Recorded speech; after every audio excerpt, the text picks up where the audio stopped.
This will kill contact rates to outbound as we know it is over. The goal of this webinar today is pretty simple. We want to cut through that noise. We're going to walk through what iOS 26 actually does, what it doesn't do, where it truly matters and manifests itself, and how teams should be thinking about it operationally based on real data that we've gathered across hundreds of outbound customers, not just speculation, right? So, I guess just to dive right in, Jason, if you want to give a little intro. Yeah, hi, my name is Jason Shatzkamer. I'm the CEO and co-founder at outboundIQ. I'm usually the one on the receiving end of all of these worries and all of these fears. And our job is obviously to kind of weigh in and say, all right, is this a legitimate fear? Not based on hypothetical, but actual. Across our 800 customers, are people feeling the pain that we would expect to feel if iOS 26 was a real impediment to what it is that we're doing. And I think we've got some interesting stats that we'll cover over the course of the webinar. But cutting to the chase, obviously the title kind of gives it away, right? Your problem is not iOS 26. And to your point, Ryan, I don't care what everybody, my contact rate dropped from this lead source. It's got to be iOS 26. Every right, my campaigns won't start this morning. It's got to be iOS 26. I mean, every single issue, everybody's throwing up iOS 26, and the reality is not every single issue is iOS 26. Nice, thank you for that. So, You're welcome. I guess kind of first question for you. So, what challenge do you see iOS 26 presenting? What's the primary concern here that you're hearing? All right. So to catch everybody up to right, and at the risk of being a little redundant for those of you who are following the trends, iOS 26 is the latest version of Apple's iPhone operating system, right? And the big thing about iOS 26 that everybody's freaking out about is that introduced in iOS 26 is call screening. Call screening features that the prospect can employ, that the consumer can employ to screen inbound calls, which for you are outbound calls, right? So when call screening is enabled, unknown inbound calls that the consumer receives are screened by an automated messaging system, right? That asks them to state their purpose for the call. And at that point, the user can decide whether they're going to accept the call or not. Now, in the outbound calling space, obviously, the mere thought that call screening was going to be released was terrifying. And so rapidly it became the new industry boogeyman, I think, for people who haven't actually put their hands on it. It's a lot of folklore, there's a lot of rumor going on out there. Um, right? And this concern is the nexus of the iOS 26 problem, right? In our title, we kind of talk about your problem is not iOS 26, when the reality is iOS 26. It may be, right? Depends on who you are and what you're doing, and we'll get into the specifics of that again as we proceed. Awesome. So, I guess just to ask as like a blanket statement, how do you see this affecting like outbound efforts and contact rates? Okay. So here's the long and short of it. iOS 26, as an outbound caller, iOS 26 may affect you a lot. And conversely, it may affect you not at all. Okay. And I hate to be like, let me give you an example of why I say it like that. If your business is debt collections, you're kind of fucked, right? You're kind of in trouble. Why? Why is that the case? Because the audience who are being called for debt collections are already doing everything they can to avoid unknown calls. It is all it it's not a nuisance call. It's not this. It's not that. It's not an opt-in that they would rather text. We're not talking about those kinds of. We're talking about the extreme situation where somebody owes a lot of money and is actively trying not to have to pay it or to avoid. That business has always been in all of outbound. That business has historically been among the most difficult, always for that very reason. And now these folks are getting a new tool that they can use to further avoid calls. So Yep. of course, those are the people who are going to use it. Okay. Um, on the other hand, the flip side of that industry is debt repair, whether it be settlement, consolidation, whatever the case may be. If you're in debt repair, this is the greatest thing that's ever happened to you. It's the flip side of the coin, right? Sure. Because previously, the consumers who are trying to avoid the debt collectors can't tell the difference between them and you. They don't know that this is somebody trying to take their money versus somebody trying to help them solve their problem. They look the same, right? So if you're in debt repair, this is the greatest thing ever because all of a sudden, for the first time ever, you have the ability to tell the consumer why you are calling before they make the decision of whether or not to pick up. So you see this being a little of a beneficial tool for a lot of For companies. for some, for sure. And I will even go further. I'm not going to say for some, I'm going to say for most. Why? So historically before a call, you've had one way, two ways, going to get tech, two ways of communicating with a prospect to tell them what this call is about. The first way is a pre-call SMS that you can send, letting them know that you're going to be calling and here's why you're calling. Pre-call SMS is SMS in general. You have deliverability issues, which are standard, but you've also got compliance risk. Maybe you're allowed to send an SMS. Maybe you're not. So not Sure. always are those options available to you as the outbound caller.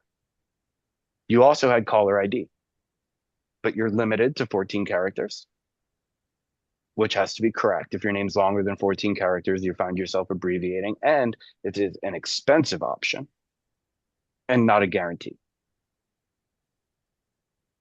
All right. So those were the only mechanisms you had pre-call. Now, as a debt repair, you can call and you can say, this is not a call to collect a debt. We are calling to help. What do you think if the person who is being hounded by debt collectors sees that message come across their phone? What do you think they're going to do? Answer it. Yeah. Now, Yep. where do things fall down? Where things fall down is that we don't do anything to respond to. So if you're in the debt space, I don't care on either side, understand that iOS 26 is was kind of made for you, right? So, because you're two extreme ends of the outbound calling spectrum. So, the worst thing in the world is that you have your dialer dialing the same, not aware of these changes, right? And just disposition, because how do you know that, right? Most outbound callers are using answering machine detection of some type. And the way that iOS 26 has been impacting you because to the answering machine detection platforms, uh, the call screening sounds like a voicemail message.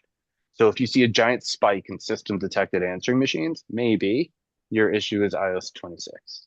If you're not seeing that, then it's probably not iOS 26, Sure. right? For regular outbound callers who aren't debt collectors or debt repair, whether you're in the home improvement space, the blood donation space, you have this new ability to communicate this message up front. What you do with that is entirely up to you. So, like everything else in outbound calling before, those who are aware and always taking steps to optimize and capitalize on today's technology and today's outbound calling universe are going to do well. And the ones who are not focused on those things, who are not trying to be better universally, are going to get hurt by it. All right. The other thing that I just want to point out is that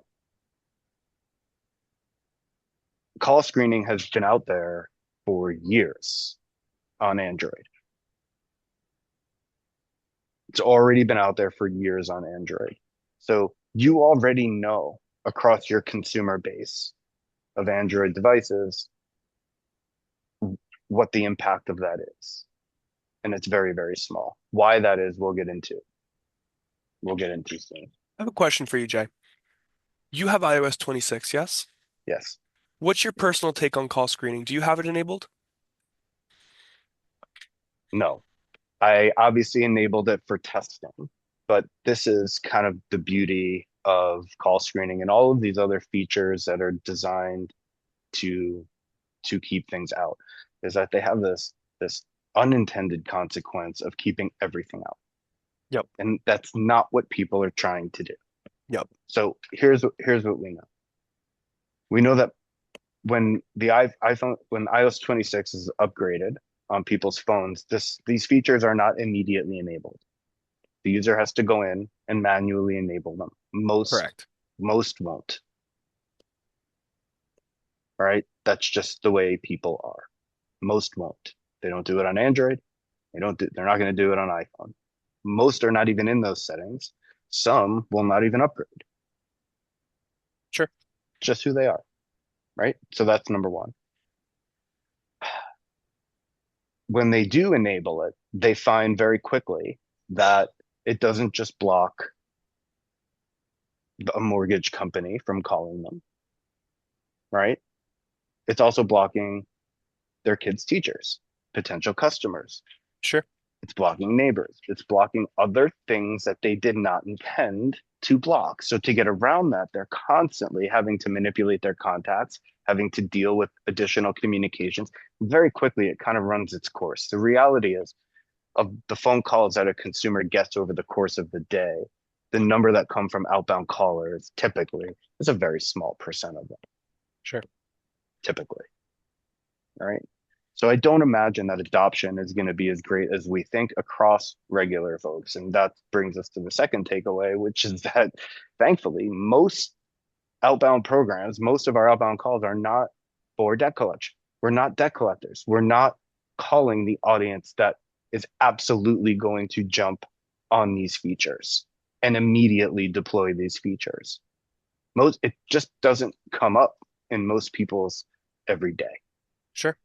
Okay. Most of the people you're calling are not actively trying to avoid you. Some may prefer another channel. Some may prefer SMS. Some may have already found what they were looking for. Some may have changed their mind. That's normal. That's always been the case. You're never going to be at 100% contact rate, not since the beginning of outbound. But to circle back and immediately put it on the shoulders of iOS 26 is a grave mistake So, because, yeah, go ahead. so you don't think iOS 26 is the end of the world, is what I'm hearing here. No, as a matter of fact, again, if you're a debt collector, it's going to be trouble. Tell you that it's going to be trouble. But for almost everyone else, it's going to be negligent. And quite possibly, for the ones who do enable it, it's an opportunity for people who are aware and able to take advantage of it. If you're a mortgage company A and there's competing mortgage company B, and you know how to deal with it on those consumers, and mortgage company B doesn't, those consumers go to mortgage company A. So what you put into the resolution is going to control how it really impacts you. But I think even if you don't, I believe the difference is going to be negligible. Sure. But that, but on the flip side of it, the win that you get from handling it, certainly additional revenue never hurts, For right? sure. And there will be certain callers that you're trying to, certain consumers that you're trying to reach that if you don't play this dance right, you'll lose them. And it won't be the last thing that appears like that. Our job as outbound callers is to stay on the crest of the wave, not to be not to be crushed by it, right? So I think this could be one of the best opportunities. And what opportunity is it? You get for the first time ever in my lifetime for the people who employ call screen, you get the ability to have a free guaranteed delivery upfront paragraph before the person decides if they're going to take the call or not. Yep. We've never had that opportunity before. Before that, we've had really, again, only the two options. We've had the pre-call SMS and we've had the caller ID. And both of those come with a bunch of negatives. This is the only one that's just a gimme. And the reality is, more and more of the intelligence of call connection, more and more of it, we're seeing shift from the carriers, which, 4 years ago, everybody's eyes were glued to the carriers and how they felt about everything. Now, all of a sudden, we're talking about iOS 26. Now, it's just another thing, but it is a fundamental shift that we're noticing in how calls are connected from the intelligence living at the carrier level to the intelligence living on the handset. Each individual device having the intelligence to decide what to do for that specific consumer. Outbound calling should be that specific. Outbound calling should be correct for each individual consumer in your database based on how they got there, when they got there, why they got there, what stage of their process they're in, how long it's been since they're opt-in, how urgent your product is to their life. You know, I mean, for the companies that are selling you know, gutter projects for people's homes, right? Rain gutter projects. Getting that appointment for that rain gutter project is the paramount important thing. But for your consumer, maybe it's not that important. Maybe it's kind of important. Now, if you're calling them like it's the most important thing, you have an immediate disconnect with your consumer. I'd focus there a whole lot more than I'd be focusing on iOS 26, Sure. so to speak, right? Yeah. So I do. I think it's great. And for those who are in debt repair, this is your golden opportunity to communicate with them ahead of time, to distinguish yourself from the people who are trying to cause pain. So that's where I see the biggest opportunity there is you get an extra level of communication and interaction with your consumer that you've never had before. To that extent, now, um, yeah, That makes a lot of sense. Appreciate the added detail there. I just want to backtrack on something that we were talking about. I know we had touched on it briefly earlier, but just kind of like as a question, how do I know as like a business operator that iOS 26 is actually affecting my contact center? What are the telltale signs? very simple and straightforward for the most part, right? So let's assume that the bulk of the folks on the webinar here are outbound calling using answering machine detection. It's Fair very, assumption, I'd say. Yeah. very standard implementation, right? So if you're doing that and you have seen right to iOS to the AMD systems, most AMD systems, and again, I'd love to hear from the group at the end if they've encountered AMD systems that act differently. But because inevitably that's going to be the evolution is an intelligent AMD that doesn't just listen for Yep. an artificial voice or a recording, but knows exactly what's being said. Call screening, and we'll cover this too in a moment. Everybody on the call is going to get our iOS 26 Bible. Everyone's going to get a full listing of what verbiage you hear during each of these different settings. And we'll even walk through it today if we have time to do so on the call. But in almost every case, the system just sees iOS 26 call screening as an answering machine. And if you see this giant spike of system detected answering machines, more than likely, maybe, just maybe, iOS 26 is involved. Maybe, Sure. It's a right? possibility. But that's it. Everything we've tested shows that you don't get disconnected calls, you don't get block messages, you don't get 603 zip codes, you don't get all of the things that everybody's trying to attribute to iOS 26. You don't get those things. In actual real life testing, what you get are a system detected answering machine. Now, those are false positives. It's not an answering machine, it's a call screening. But the AMD systems typically can't tell the difference. Right now, if your contact rate has plummeted, there's probably something going on. But if it's not accompanied by a gigantic sudden spike in system detected answering machines, probably your issue is not iOS 26. So I guess that kind of leads me to another question. So let's say I do get a giant spike in answering machines as a contact center. What can I do operationally? Do I turn off answering machine detection across my contact center? What's your recommended approach here? Maybe, right? Again, what's correct is going to be different for every company that's doing their calling. I would probably say that's not going to be correct but what it does mean is that just like various other iPhone settings and handset settings that we've seen in the past, just like other potentially problematic dispositions, it means we have to try a slightly different strategy to understand. We have to probe, which means running at least one non-AMD dial to your consumers. Now, certain businesses, the right place to do that is right away. Person hits opt in on the web form, in it comes. My first call is going to be without AMD because it makes for a better experience when the person picks up. Sure. Maybe that's the way to do it. Or maybe I have a different kind of business where I've got 100,000 records that I'm bringing in today that I have to get through.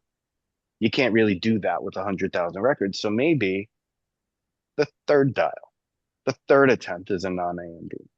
So we've whittled down the contacts, we've whittled down the bad phone numbers, and what we're left with is a much smaller sample set. So bare minimum, at least one no answering machine At detection dial. least. Why? Because whereas answering machine detection systems are fooled, where they misinterpret, humans don't get fooled. So your human agents can hear if there is a verbiage differential. They can detect by what's being said if there is call screening, and they can reply and use it interactively to get the prospect on the phone. Don't leave it up to chance, right? Don't let them wing it. Have a script ready. Sure. Better yet, have half the floor using one script and the other half using another script. Figure out which one works better. All Little right. A and B testing, yeah. Throw away the bad one, introduce a new one. Everything that you're doing should be designed to be better from one day to the next. The reality is that your contact rate is going to be determined by the same three things it's always been determined by: the data that you're putting into it, the way you've configured the the platform to communicate with your prospects. That includes cadence, timing, phone number management, all of the other things, and everything else. Agent training, agent user interface, access to information, scripting, all of the things that always move the needle in outbound continue to move the needle to outbound. If you're pointing at iOS 26 as the reason you're not doing well, you're looking in the wrong place. That is my contention. And we've seen it over and over and over again. It wasn't iOS 26, it was a data problem. It wasn't that, we never did an answer, we never did a non-AMD dial. We just let the system plow through. Like if you're doing those things, if you're operating on autopilot, if we're not constantly looking for the next thing to change or enhance, if we're comfortable, then bit by bit, things like iOS 26 will chip away at your performance in a much bigger way than any of them individually. As long as you're staying up to date with the evolution of the industry, you'll find that you'll coast right through iOS 26 as if it was nothing. And most of our 800 customers in almost all of our customer environments, the impact is close to zero. Yep. Yep. That's nice to hear. So, Now, one other thing you can do. How's this, right? yeah, what you got? For those of you who are doing it on first dials or even on third dials, your agent hears call screening.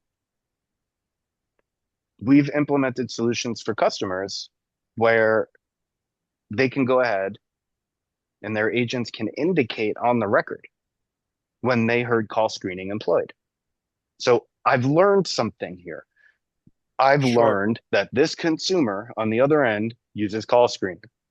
So therefore, I'm going to mark the record as such, and I'm going to let it take a different path through the platform that is optimized for people who are using call screening. Human agents Campaigns with no interact. AMD. Yep. Yes. Yes. Like You're learning something here. To take it and do nothing with that information to further capitalize is a big mistake. Well said. Well said. So, are you guys providing training or resources around this? Like options for people to kind of research this? Yeah, I mean, look, we're putting out information as best we can. We've accumulated this iOS 26 Bible that we're going to send to everybody. It goes through all, and I'll give you a little glimpse of Ooh. the kind of thing that we're talking about here. And this is obviously the kind of the raw underlying data underneath the Bible that we're giving you, but you can see all of the different settings, and we've tested them all. So you've got things like live voicemail, right? Where, and let's run through these real quick, right? So live voicemail, the call goes to voicemail, but they're using a live voicemail, meaning as you're reading the voicemail message into the person's voicemail, they're transcripting it on the screen. The person can still choose to take the call if they like what they see. But if your matter of course is we never leave voicemails, then every one of the consumers who leverages this mechanism will be off your plate. Yep. So think of every one of these that you're not consciously aware of and handling as a potential opportunity miss that someone else is going to get. So if you're not leaving at least one voicemail, you're not even trying to cater to the person who leverages live voicemail. Call screening.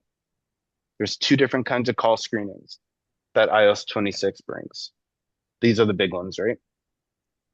Calls from unsaved numbers are going to be screened for more information. What does that mean? Keywords, unsaved numbers.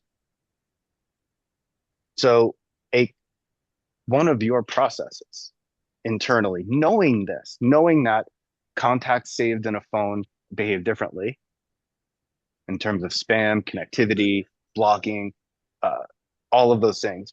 They're much more reliable than when you're not in a person's contact. So if you've got a multi-stage funnel, like our first communication is to set an appointment, but then we've got second lines of communication, which are installation, sales, Confirmations. finance, confirmations, various stuff like that, then you need to be smart and set yourself up. That first stage of the process where you've communicated with them at the appointment level, the customer should be getting a V card right there on the phone.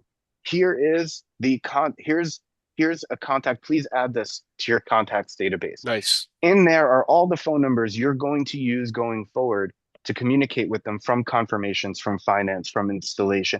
It's put in with your name as you want it displayed. And with a single click, they can add that V card to their phone.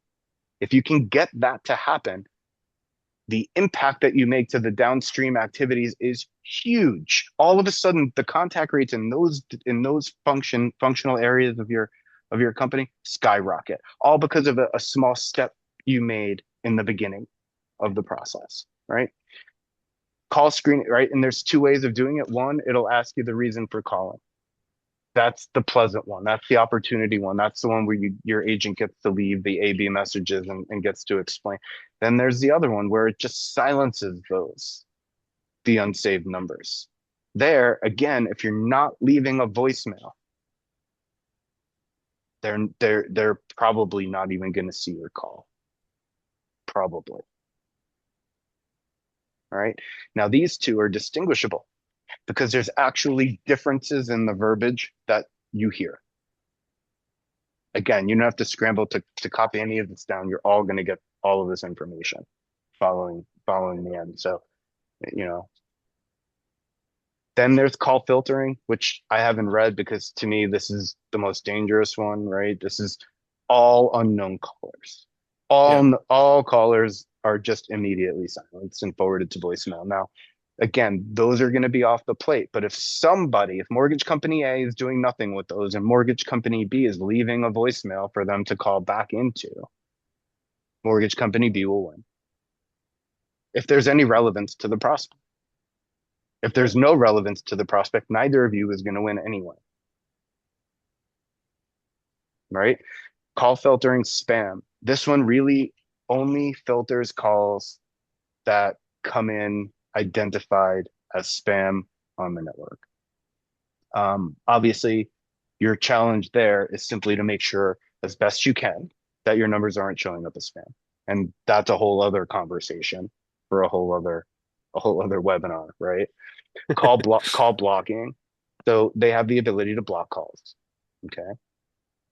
Consumers can press of a button can block a call. One way to kind of circumvent that a little bit are the Apple Business Connect. This is one, and again, this is for iPhone. Google has a very similar thing. You take your main corporate number or a phone number and you go through the hoops to register it with Apple Business Connect. That becomes a special phone number that you keep in your back pocket for hard to reach prospects, and you give them a dial or two from that number. Gone. Once you get that number approved, Apple controls the display. It's not the carriers, it's not the branded calling, it's Apple, right? So it's kind of again a step, but where we never had to appease before. But I wouldn't recommend using this number for all your calls. Obviously, that would be a disaster. You'd destroy it. But for somebody who's hard to reach, maybe on the 12th dial, probe. What happens if I call them from my verified Apple business number? Does it circumvent some of the other processes that were formerly getting in my way? All right. So you go through those things to have these little secret weapons that you can use at any moment in time. The rest of them are pretty straightforward. We talked about do not disturb. Obviously, that feature has been around forever. My daughter uses it actively. If I want to call my daughter at college, um, I have to call her twice in a row. If I don't call her twice in a row, she will not even see my call. The first call that I make goes straight to voicemail. That is by design. She has set that up on her phone. It's what she does. If I call her twice in a row, her phone rings. So, do I recommend you call everybody that you can't contact twice in a row? No, because if they're trying not to pick up your call or they are busy or something like that, then you're going to be slapped for that exercise by the consumer. But if you're probing with it, I'm on my eighth dial here. It keeps going straight to voicemail. If I call them twice in a row, maybe they have do not disturb on. Now, this should have been in your arsenal forever. It's not the same as a double tap. A double tap is to be aggressive. But the same thing used strategically occasionally is a probe to uncover people who have do not disturb. There's no listing of things like that, right? And the last thing I want to talk about at the bottom, because this is kind of a big one, is the respond with text. This is a gigantic miss in outbound calling today hmm that we see in UCAS environments and where the CCAS people are blowing. So you make an outbound call, the person can't answer. iPhone has a built-in respond with text feature that you can quickly tell them I can't talk now or call me later. You can customize the message. You can say like call me after 5, or maybe they don't even use respond with text. Maybe they just see your missed call and they text you back. In most cases, CCAS driven outbound calls, the phone numbers that you're using to make those calls are not SMS enabled. So what we find in the UCAS environments, many times you call a prospect manually, they don't answer, and then a text comes in and they say, "Hey, sorry, I was busy. Call me after 5." Yep. Now you know exactly what to do. But when you're in the CCAS environment, more likely you're not going to see that message. So the consumer thinks they've communicated with you. They've sent a response back to you. There's a sign of life on the other end, a willing consumer who will talk to you, but they want to talk to you after 5, and you don't even know that happened. So they think they Yep. communicated. Your dialer cadence just continues on, maybe calling them again in 10 minutes or an hour or whatever the case. And now we have, again, a disconnect with our consumer. They want to know why you didn't listen to what they just told you. And you have to sit there and explain that you didn't know.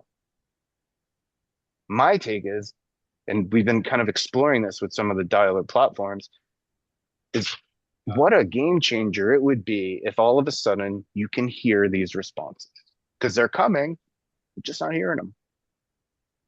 Sounds like a huge mess. A huge mess, right? And again, even if you didn't know they said call after five, let's just say that getting to that level, automating the dialer based on their text response is daunting, right? Fine.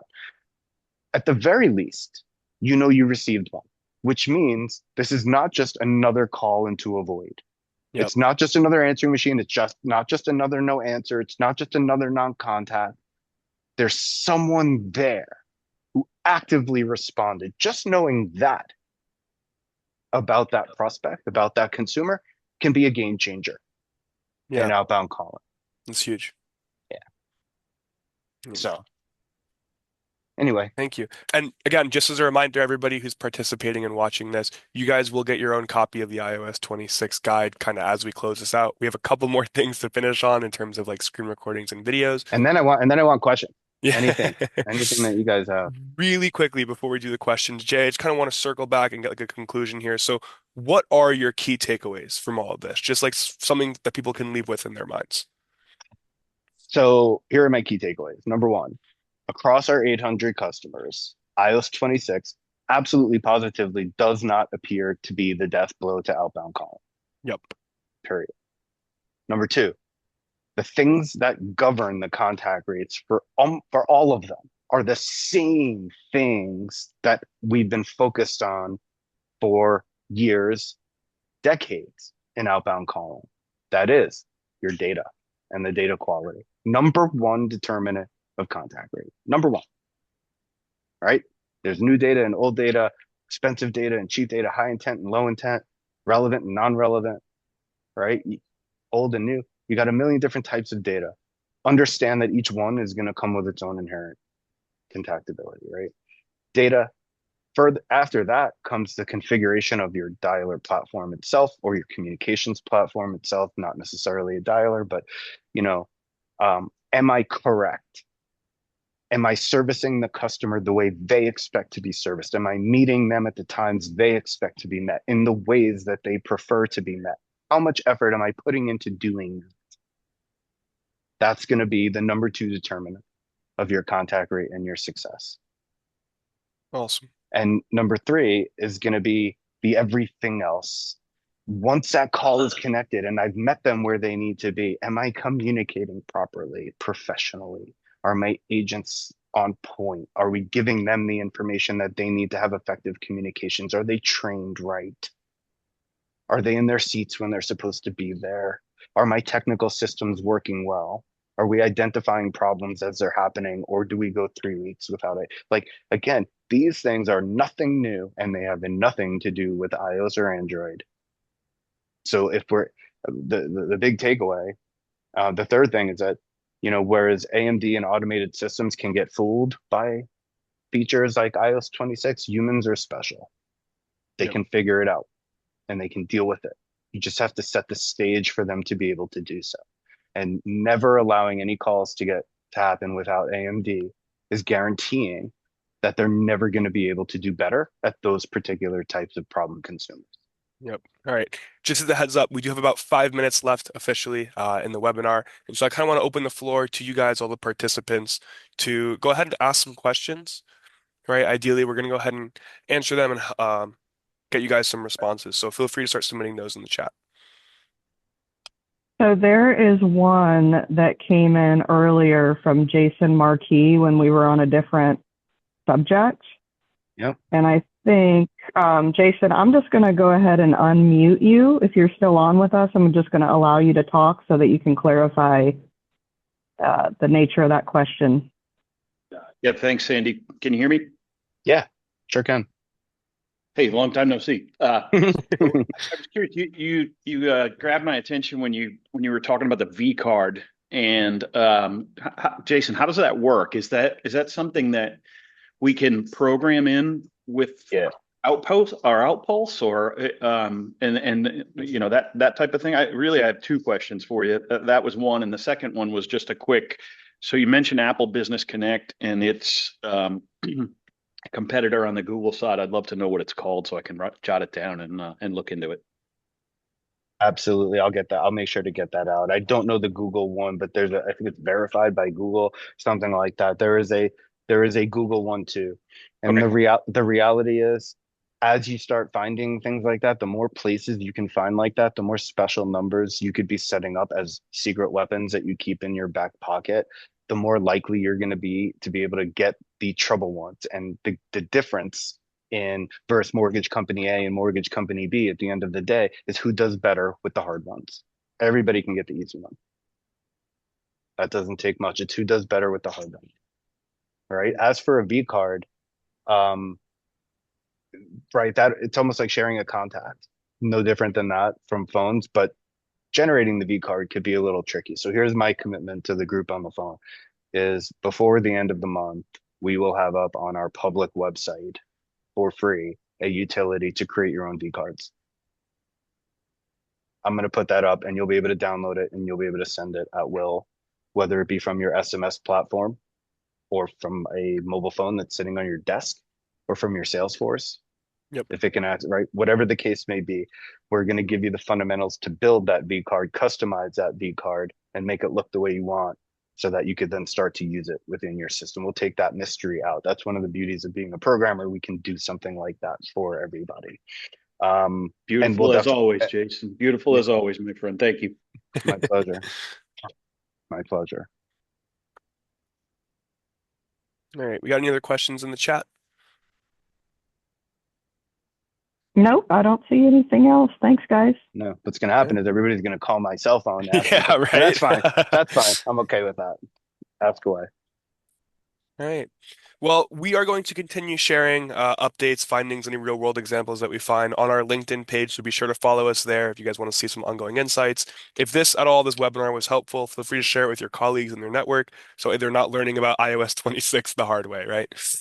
Yeah, Um, and at the very least, they're not sitting there blaming everything on it because as long as they're stuck in that perspective, they're not going to be addressing the real underlying causes of what might be impacting their contact rates. If you're blaming it on the mystery man behind the curtain, then you're really underestimating the amount of power and impact that you yourself have in your own success. Amen. Well said, Jason. Well, with that, thank you everybody for joining. We hope to see you in the next webinar. We'll figure that out and get that out there shortly. All right. Thanks, everybody. Thanks, guys.